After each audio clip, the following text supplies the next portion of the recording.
And if you're going to reach your destiny, you have to learn to kiss things goodbye. You're not going to understand everything that happens. People may walk away. Life may not turn out the way you thought.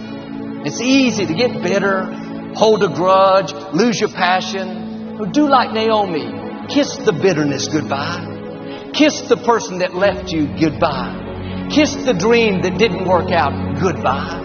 God wouldn't have allowed it to happen if He didn't have something better up in front of you. But sometimes God will close the door. He'll move people out of your life. There are people and opportunities that were ordained for your past that are not ordained for your future. They were right for a season, but that season can come to an end. The key is how we handle the closed doors, how you handle the disappointments, how you handle the people that treated you wrong. Sometimes, instead of kissing them goodbye, we smack them goodbye. Good riddance. I didn't like you in the first place. Don't let the door hit you on the way out. Naomi could have turned away angry. Thought, I'm not going to kiss you, Orpah. Some friend you are. That would have kept her from the new things God had in store. She moved back to Bethlehem with her daughter-in-law, Ruth. Ruth married Boaz, a wealthy man that owned all the land. They had a baby. Naomi took care of their son like he was her own. After all she had been through, all the broken dreams, all the loss, while holding the little baby, Naomi said in effect, I never dreamed I could be this happy, this fulfilled. Her latter days were better than her former days. God knows how to give you beauty for ashes. He knows how to turn mourning into dancing. But it would have never happened if she had not kissed Orpah goodbye. Are you at peace with your past? Or are you bitter over the loss? Upset because your plans didn't work out? Holding a grudge because that person walked away? It's time to kiss some things goodbye. Don't bring bitterness into a new year. Don't bring self-pity, a chip on your shoulder. That was in your past. It doesn't belong in the future. You cannot embrace the new things God has in store as long as you're holding on to the old. My father went to be with the Lord back in 1999, some 20 years ago. I lost one of my best friends. I still miss him, but I realized the loss of my father is in my past. It's not in my future. If I would have brought all the hurt, the questions, the self-pity, I wouldn't be where I am. You won't have the strength to move forward if you're weeping over what's behind. It takes a lot of energy to think about the past, relive the hurts, wonder why it didn't work out. That person you lost, if they were supposed to be here, they would still be here. If somebody left you, I say it respectfully, you don't need them. If it didn't work out the way you had planned, it wasn't supposed to. God's ways are not our ways. Will you trust Him when it doesn't make sense? Start kissing things goodbye. You spend enough energy on the past, that doesn't take you anywhere. Kiss that disappointment goodbye. That door didn't close by accident. God is directing your steps. It was either not the right time or because He has something better. A friend of mine owned a very successful business. For years, he was a leader in his field, saw all kinds of growth and increase. He had big dreams to leave his company to his children, to continue the legacy.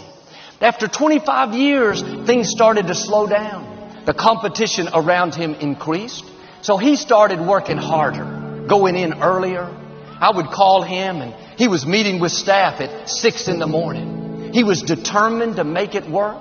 He did everything he possibly could. But God is called the Alpha and the Omega, the beginning and the end. We get excited about the beginning, talk a lot about God doing a new thing, but we don't hear a lot about the Omega, the end.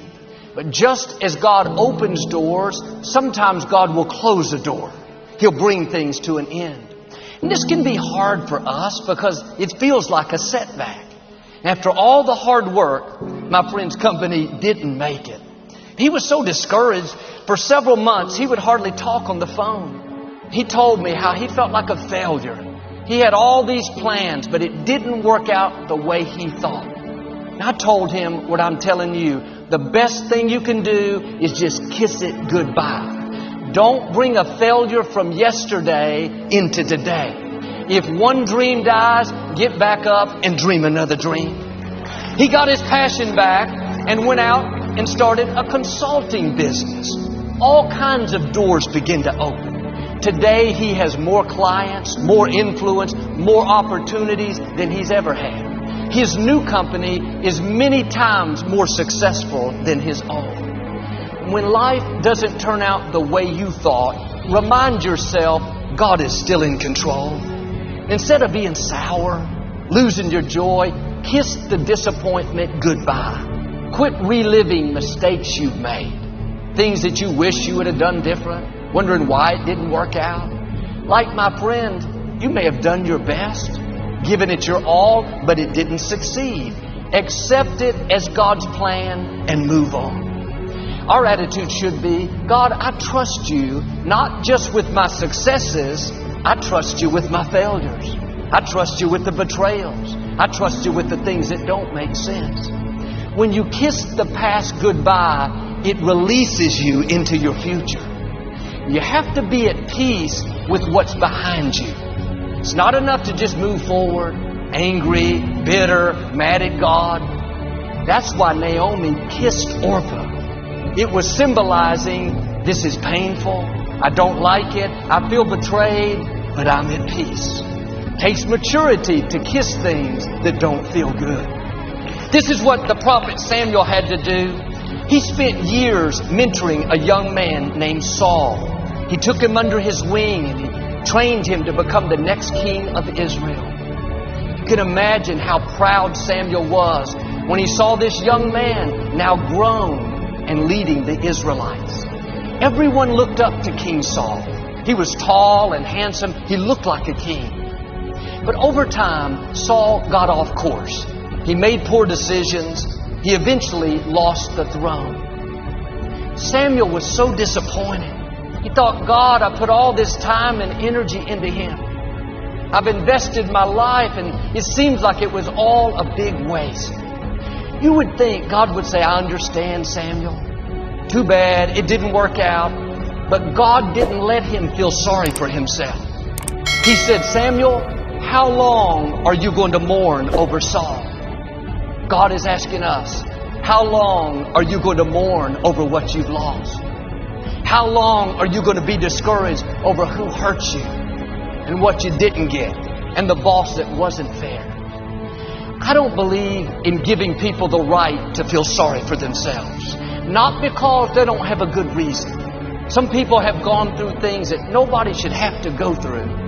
But I've learned if you stay in self-pity with a chip on your shoulder, thinking you have a reason to live defeated, you will never see the vindication, the restoration, the promotion, the favor that belongs to you. God wants to pay you back for what was unfair. Don't sit around in self-pity. Kiss the bad break goodbye. Kiss the unfair childhood goodbye. Kiss that injustice goodbye.